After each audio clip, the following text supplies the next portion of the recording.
Welcome everyone to another week of the Screen Sermon Podcast. It's the Boon, and I'm back again with Inky, the Eldritch Horror. How are you doing, Inky? Hi-oh! And once again, the SR unit has been charged and is ready to go. How you doing, SR? Happy to be back. Still, trust me. Just keep trusting him, folks. Have all the information. So we're back. we took a little bit of a week break in the middle there, where SR and I went over our coming soon for the month of September, and releases are very light, so that that was difficult to come up with. But anyway, we're going to get back into the VvV of the Ring versus Ringu. Last time we talked about the writing as well as the characters and performances. For me, it's a 1-1 draw at the moment. The SR unit, I believe, has it 2-0 for Ringu, and Inky, it was 1-1 for you as well, wasn't it? No, I also have 2-0 Ring. It is 2-0 Ring. Okay, gotcha. All right, so let's move on and start talking about... Do we usually do effects or technical, or does somebody have a preference? I think last time we saved effects for last, but that was largely because Cronenberg's Fly was, such an effects-driven movie. I mean, Gotcha. I feel like both of them, because they're so similar, it's, we'll blow through both fairly quickly. Yeah. Okay. Yeah, I didn't honestly have too much on effects on either one, or they kind of blend into one another, as Josh said. Yeah. All right. Well, why don't we just do... we'll just do effects, and then we'll roll into technical, and then put a pin in this thing, and make a final verdict. So, SR unit, take it away on effects for the Ring and Ringu. This one was a little bit hard because there's not as much there to work with. You had in the Ring, you had some good. Despite what I bitched about earlier, you had some lack of CGI, or lack of piss poor CGI that you'd expect. Like, I enjoyed the coughing up hair and shit coming out of the TV. It worked for me. The one thing that I think it really shined in more than Ringu in is that opening scene where the two girls watch the tape, and then one of them ends up dying via the hands of the ghost. In Ringu, you see she's lying there, she's got her mouth open, she's dead. The thing that the second most memorable thing I think about The Ring is the scene in where you open the closet and you have that girl standing there all mangled, her face distorted and everything. Her skin is a grayish tone. I think that's if you had to think of one thing about it that's not Samara or Sadako coming out of the TV, I think that's what you probably remember from it. That would Sure. what I remembered most from it, and I think it's more well done in The Ring. I think that it just looks more fucked up. Her it goes down to the discoloration of the skin. I don't know if it was a prosthetic or anything used there, or just post editing. But the way her jaw is extended and distorted is a lot more unnatural, and therefore more unnerving than in the original, where it's way more subtle. And then one thing that I think Ringu did better is the design of Sadako, because in The Ring you kind of get to see her better. She's got that makeup on her. She's looking gross, but it's one of those situations for me where less is more. I don't remember. The poster that I know for Ringu is that close-up of Sadako's eye and being within the hair and everything coming out, and they used that in the film. And for me, that's just scarier. Not knowing what she really looks like under all that in ghost form.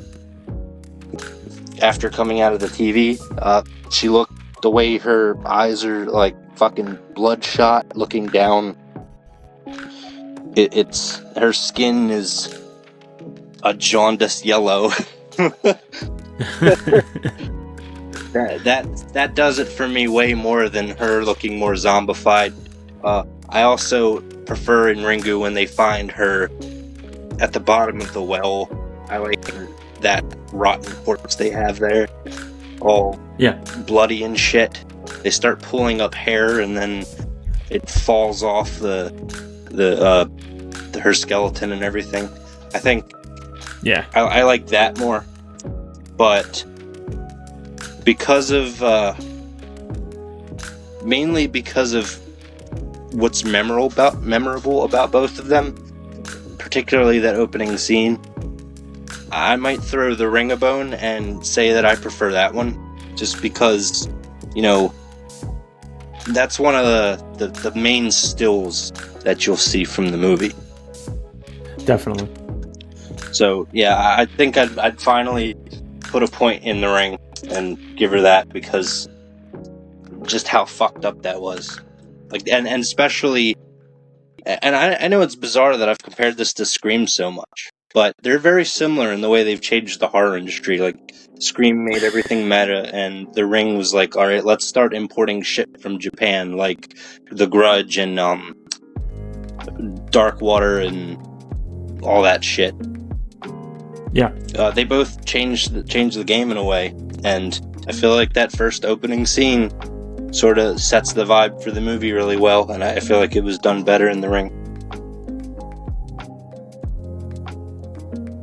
Inky, what about you?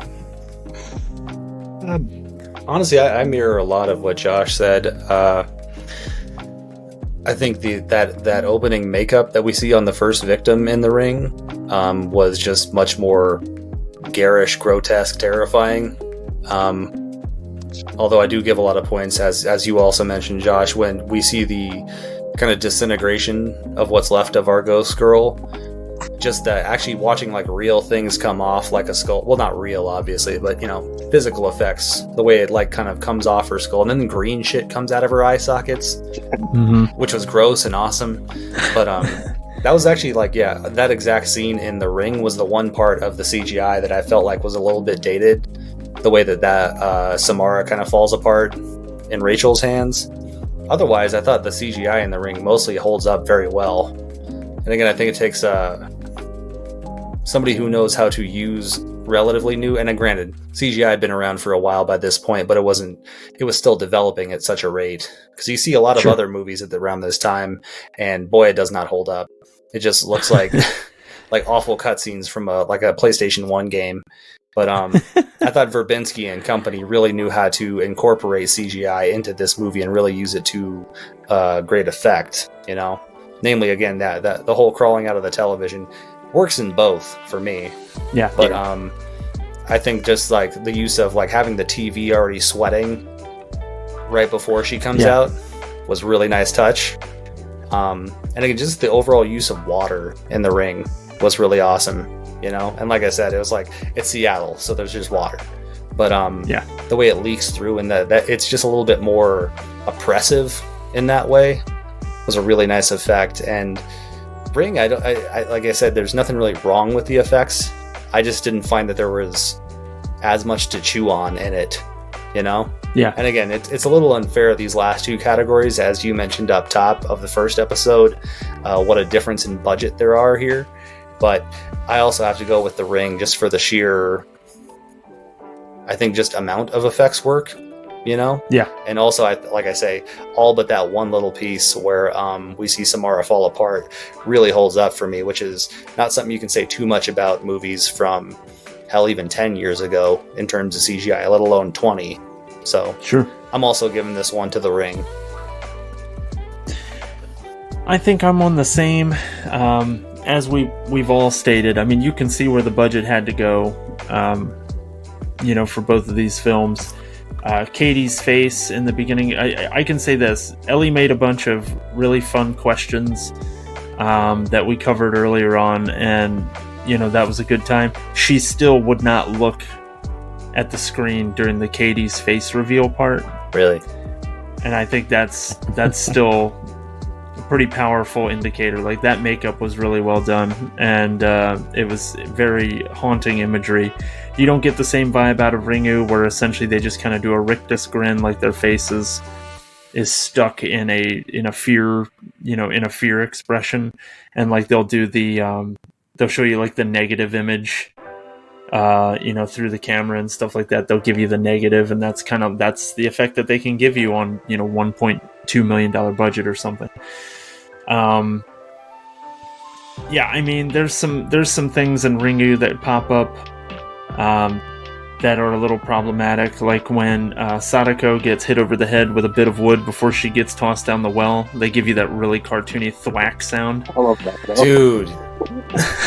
That's what I thought. I was like, it like felt like something out of like a Shaw Brothers movie, like it. Yeah, it was very whoosh. Yeah, I was almost expecting like a bonk, like an anvil got dropped on her head. Fucking piece of wood has an Acme logo on it.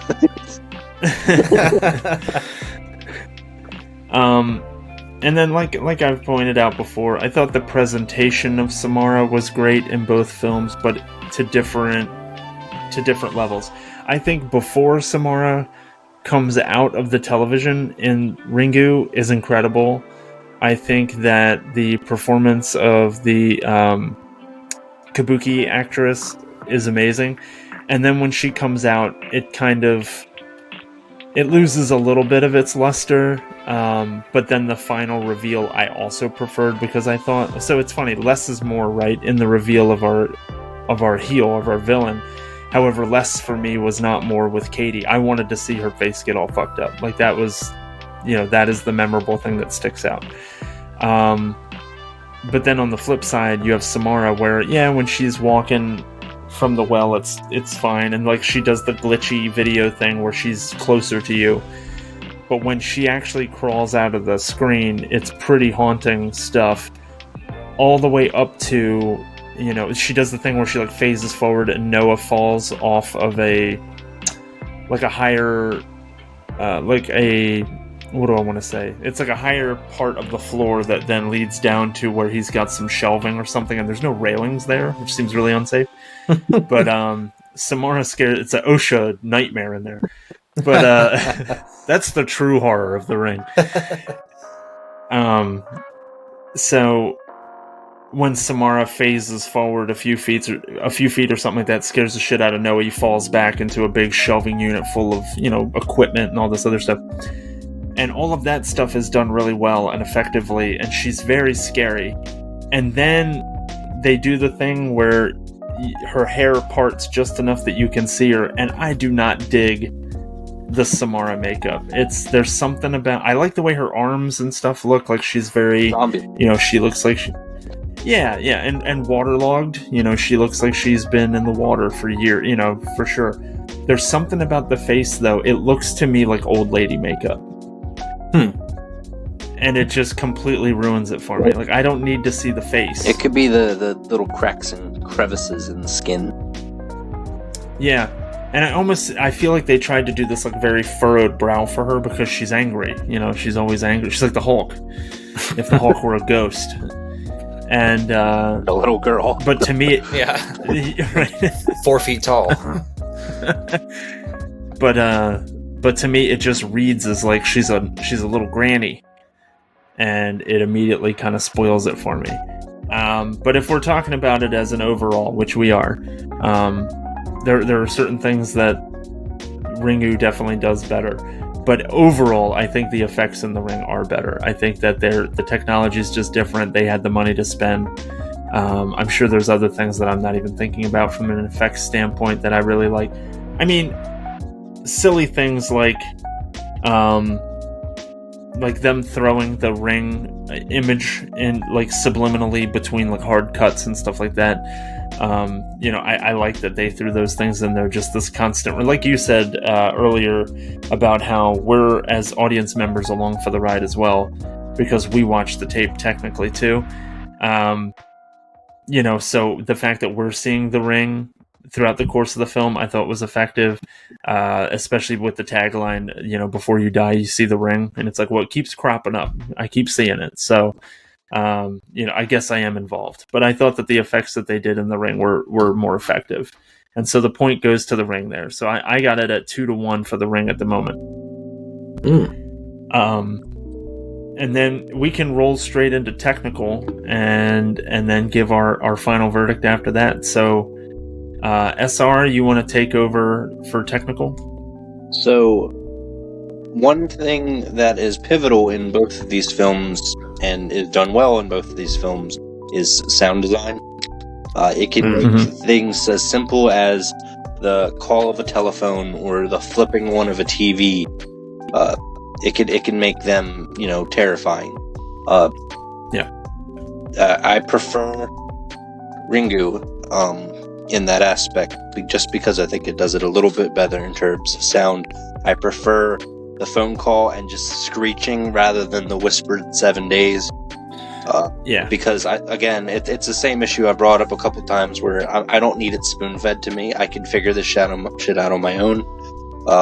And there are some really neat moments with sound in Ringu. One thing is particularly the little title cards that are counting down to the final day, and you don't know what's going to happen. You just know that, she's going to end up confronting whatever it is at the end. It has that nice little moment. It also has a lot of creepy juxtaposition between the more industrial noises, like metal scraping, and then more natural sounds like waterfalls. Those clashing together, I think, makes a more eerie atmosphere. And then one scene in particular, where Ryuji is sitting at a park bench, and the entire movie goes quiet except for the sounds of footsteps for a while. I think that makes for some excellent tension. So I think Ringu does sound a lot better in this. But the major complaint I have in terms of technical, and this may be something that you two like, I don't know. I don't like that the ring has a fucking blue filter over the entire goddamn movie. It's supposed to give it a more somber tone, but again, first of all, the whole movie? Really? Goddamn. And then, if you did it every once in a while, I could deal with it. But the whole movie's fucking blue. I hate it. That is my biggest complaint about The Ring. It is always the one thing that I pick out and bitch about all the time, because I don't need my fucking movie tinted. I will jump in. I will immediately say I think it's green, not blue. It's definitely green.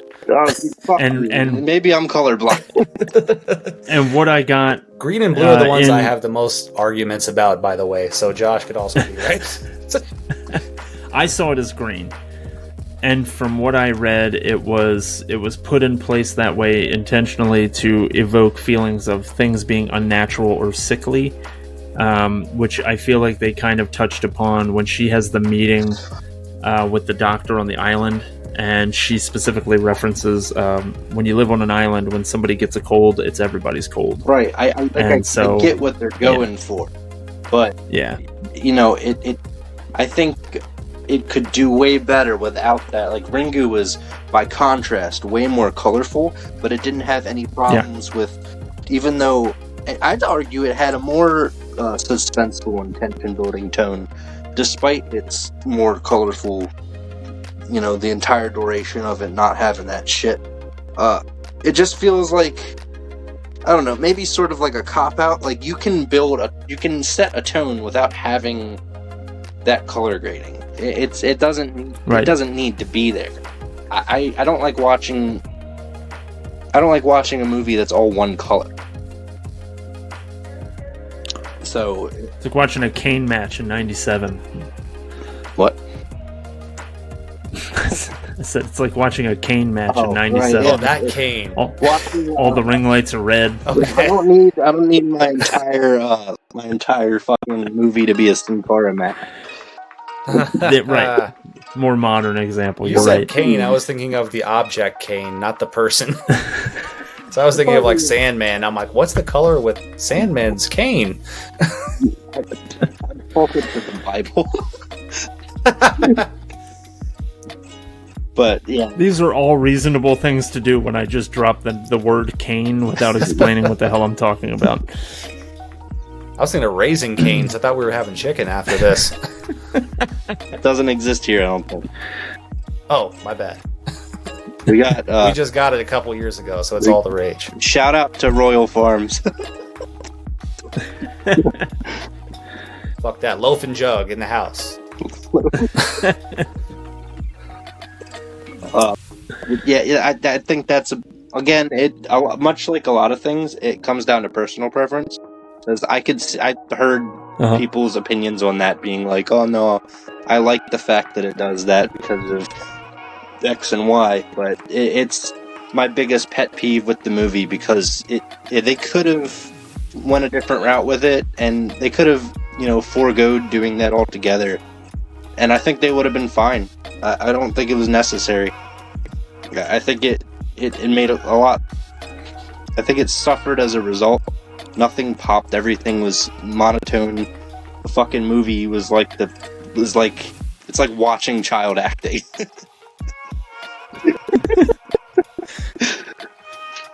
But yeah, so that being said, that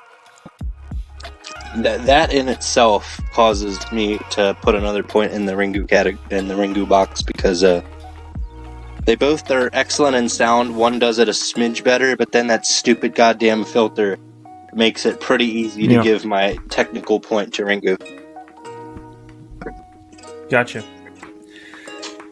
Inky. Make a stinky. All right. See, sound-wise, I had them pretty close, honestly. I thought they both used sound excellently. And again, no offense to effects artists. I know that's a huge component of horror and a big thing that hardcore horror fans like yourselves look for.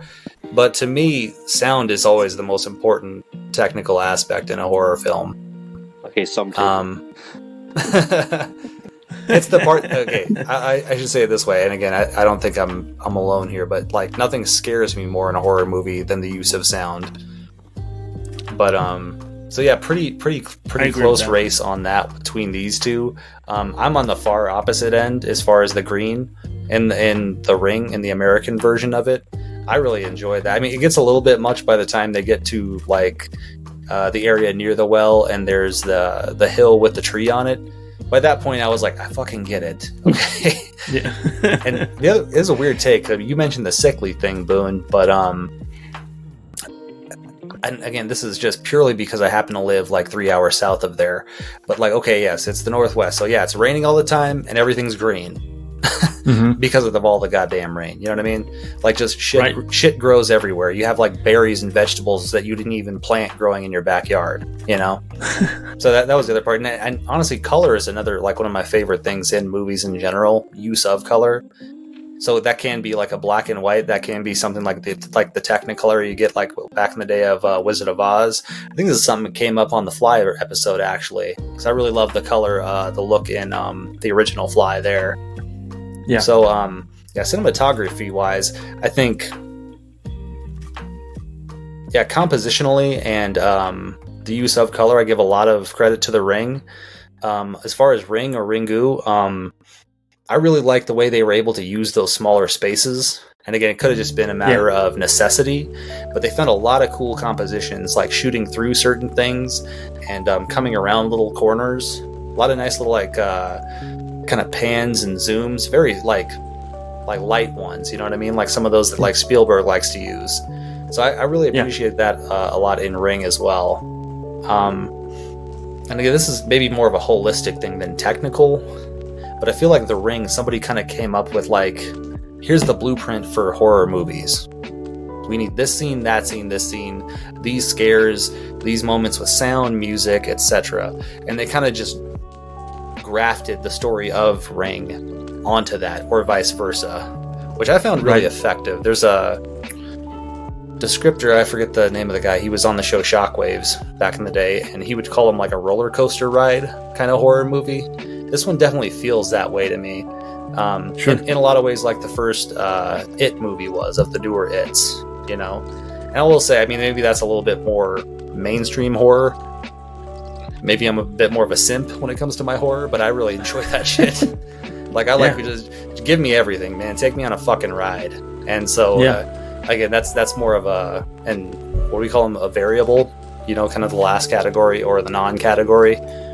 But yeah, pound for pound, and again, it's a little unfair just because they had such a different budget, technology, sets, everything.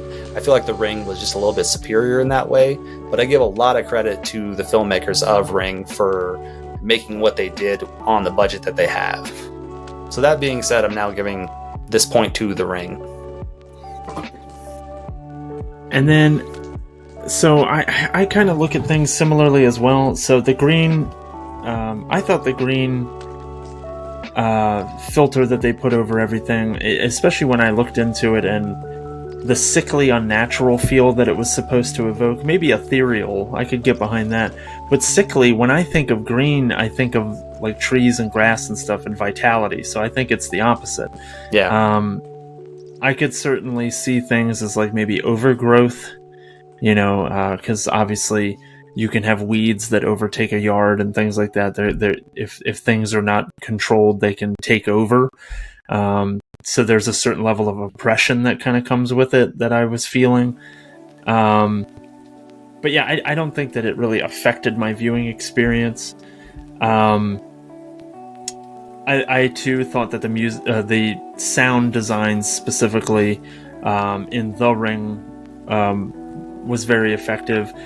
There's some very rich sounds of like Aiden scratching on his drawing pad, which I've mentioned previously, and those are before you realize what it is that you're hearing, because it's when you're fading from one scene to another, but you're hearing the sound from the scene that we're fading into. And so you're like, what is this? Like, what am I hearing? And then you see this goofy little boy sitting on the floor drawing in a very aggressive way.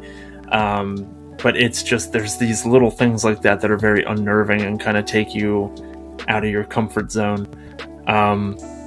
There's also the one shot that I listed for The Ring that I thought was great, when Rachel is at the farm, the Morgan's horse farm, and she's reviewing the tapes that Noah was looking for at the facility, but had since been stolen. Richard Morgan went back and claimed them all. And Rachel's sitting on the floor in one of the rooms of the house, and she's watching the tapes, and you have no clue where Richard Morgan is. You haven't seen him. This is her return trip to the farmhouse. And all of a sudden they show you a shot where Rachel is in focus in the front, but she's not quite center of frame, and just over her shoulder you can see that there's a figure standing in the doorway in the background, and it's Brian Cox. It's Richard Morgan's character, and he's in his weird like white kind of thermal underwear is what it looked like, and he's got like all the wires and shit, and he's got the surge protector around his neck and all this other stuff. It was really effective just because I wasn't expecting to see somebody there, and then bam, like there he is. And they don't tee it up for you at all. They just kind of let it happen for you, which was good. Ringu has some similarly effective shots. I thought, like when Yoichi is making his journey during the funeral scene. He's heading upstairs to his cousin. Yeah, it's his cousin. Heading up to his cousin's bedroom. You get a similar scene in The Ring, but in Ringu it's done more effectively. I felt like your point, Inky, the use of those small spaces and the way that they frame and shoot Yoichi, how they shoot him from down the hallway and they lit the stairwell that he's coming up from. You know, it's almost like he's being watched by a presence there. I thought that was really effective. Mm-hmm. All in all, I thought that Ringu was shot well. Both have some very cool sound pieces. Like I love there's a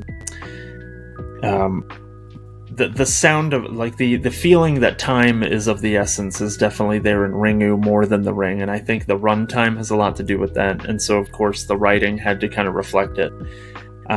When they get to the point where they know they have to return to the cabin in order to search for the well and all this other stuff, Ryuji has this great line where he says, if the story is true, and there's a pause, and he says, that's your deadline. And as soon as he drops that line, you get this synth stinger, like this badass little synth stinger, and then it like zooms in on the hubcap of his car as they peel away and stuff like that.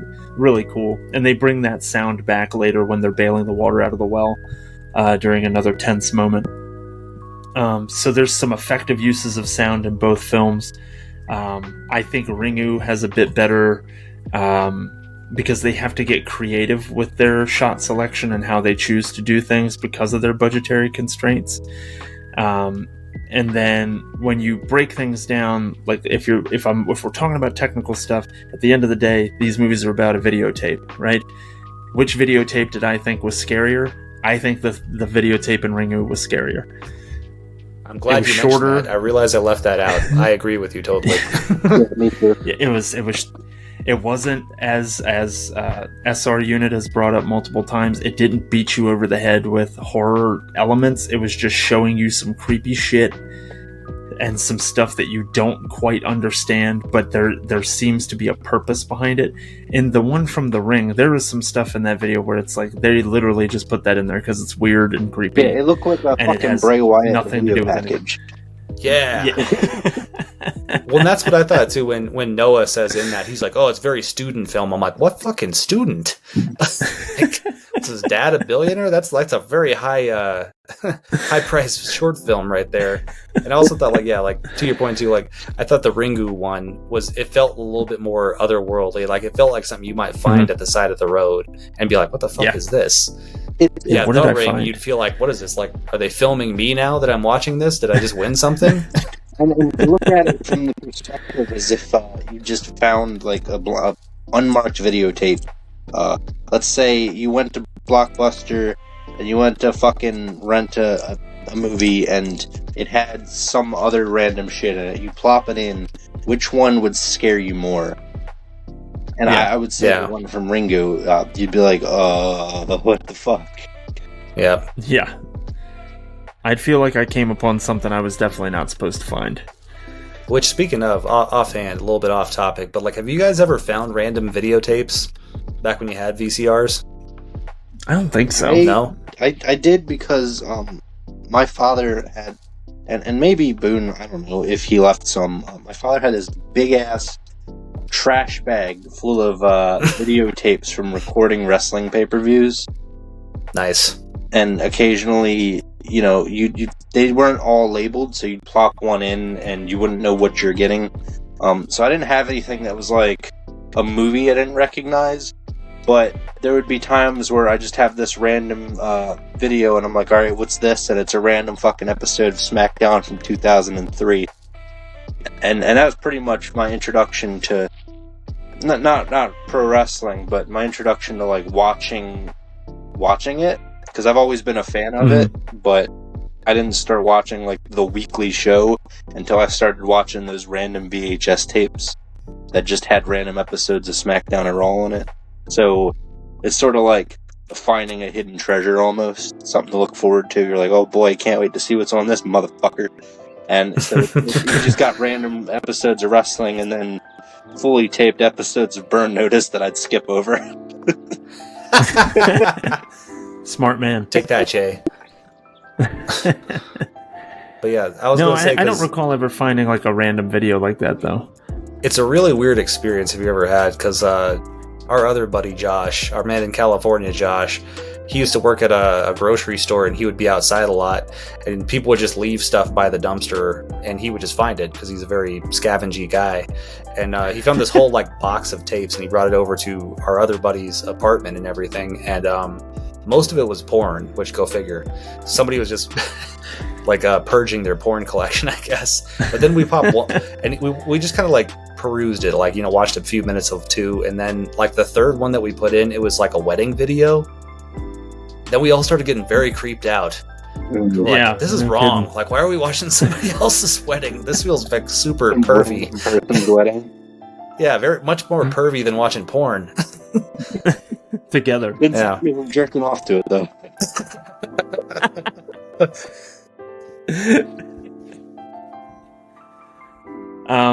So with all of that being said, I think that I would give the technical nod to Ringu. And yeah, I think I'm going to do similar to what Inky kind of did here.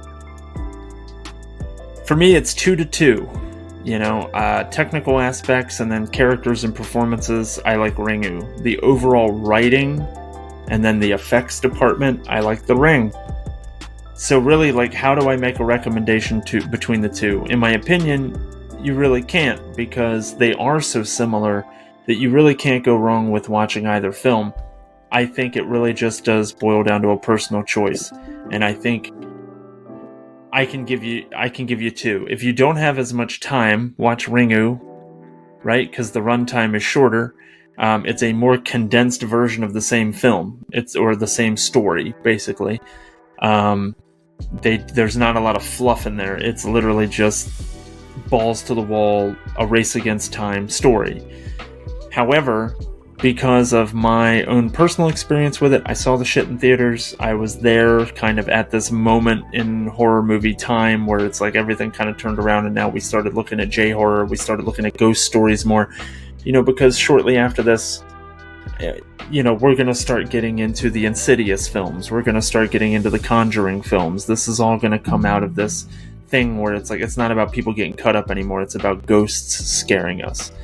And so just with the impact of that, the imagery, with like Katie's reveal, and then obviously Samara coming out of the TV, which I know was obviously miming what took place in Ringu, but because I saw this one first, I would probably give my overall recommendation, go see The Ring. It's got more budget.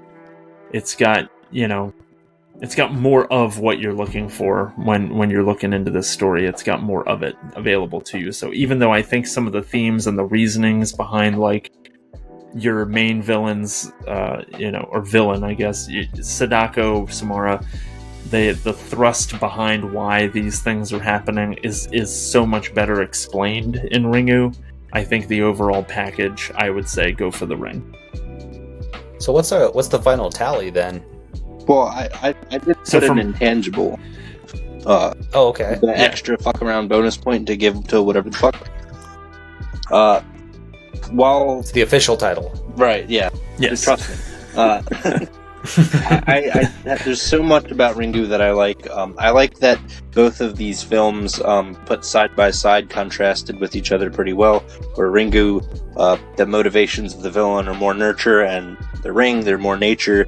One being inherently evil, and one caused to be evil based on being mistreated for being different, essentially. I like when they're compared to each other because they tell the same story, but they have different things behind it. And I think the reason for that is the different audiences that they're targeted towards. My intangible, however, despite preferring Ringu, and Ringu being the one ultimately that I would recommend, finding it a superior film and having it, not handhold you through the process, my intangible still goes to The Ring, making it 3-2 in favor of Ringu, simply because when the Japanese film came over to the US with that remake, it was such a massive success, spurring on multiple other films jumping ship from country to country, causing us to actually have more of a knowledge of foreign horror films and foreign films in general. You wouldn't have things like The Grudge. You wouldn't have a bunch of other films if it weren't for the success of The Ring, because, it did well at the box office. It's still widely regarded as I've heard a lot of people name it as their favorite horror film in general. It really set the tone for apart in the 2000s, and like I said earlier, it sort of revived the genre single-handedly. So I think that massive impact gives it my intangible point just for all that it's done. Though I still prefer Ringu and would still recommend that because I think it's a better structured and better well-told film. And I was also 3-2, but in favor of The Ring. So my intangible was literally just I like it. I like that one better. Yeah. So, and that gave The Ring the nod for me. So, Inky, what was your final verdict? I guess I already said it when I mentioned kind of the more holistic feel of both. More so The Ring, but yeah, that's why. If it was just a recommendation, I think more people I would recommend The Ring if they hadn't seen either. I mean, just on a general assumption that there's more casual movie fans or casual horror fans out there. And I just think it's just more of a ride, you know? It's the more entertaining. Yeah. It'll take you on that ride a little bit better. Although I say anybody who was just checking that one out, I would definitely recommend Ring after that. Because like I said, It's got a little bit better execution of its premise. And again, it's something I've found that I do really dig about ghost stories. And in addition to the fact that they have this kind of, I can't quite explain why, kind of hold over me and still scare the shit out of me sometimes. I also like that they can play well into, say, psychological, sociological kind of things, you know? They're not just there to be like, oh shit, you know? Like, they actually have something to say a lot of times. And I feel like Ring definitely did. Yes.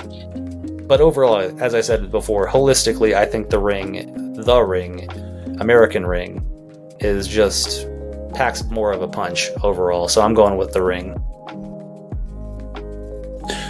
Well, there you have it, folks. I feel like we did a good job. I know that there's plenty to be said, and plenty has been said about these films and comparing the two of them and stuff. And so I think just having the opportunity to sit down and watch both back to back and kind of take a look at them with you guys was beneficial. I think that the show is obviously built around things like this. So thanks a bunch to you, Inky, and to you, SR, for coming on and chatting with me in our second version versus version. We're going to continue to do these. I think we have to decide on what our next one's going to be and then kind of get it on the calendar and make a plan. But right now, the intention moving forward is we're going to get back into our Alex Garland arc with Annihilation, and so keep an eye out for that one as well. But again, Inky and SR, very much appreciate you coming on and chatting with me. Thanks for having me. Thanks for having me. I was happy to provide knowledge that I cannot back up in any substantial way. That's right. That's what we're about, That's baby. The Gynoids way. All right, folks. Well, thanks for tuning into the Screen Sermon Podcast this week. Please check us out on YouTube. Send us anything. Send us recommendations, suggestions, things like that at screensermonpod@gmail.com. We'd love to hear from you. Tell me to watch House, and maybe I'll get around to doing it eventually. Probably not, maybe. Oh, and by the way, I was reminded of this recently. I have my house for you, and that's fucking Green Room. I'm going to get you to watch that someday. Okay. So now there's another one on there. Yes. So just abuse me in the comments about how I haven't seen things. That will probably get me to watch them eventually so that I can talk about them on the show. And we'll reconvene next week and talk about Annihilation. I'm looking forward to it.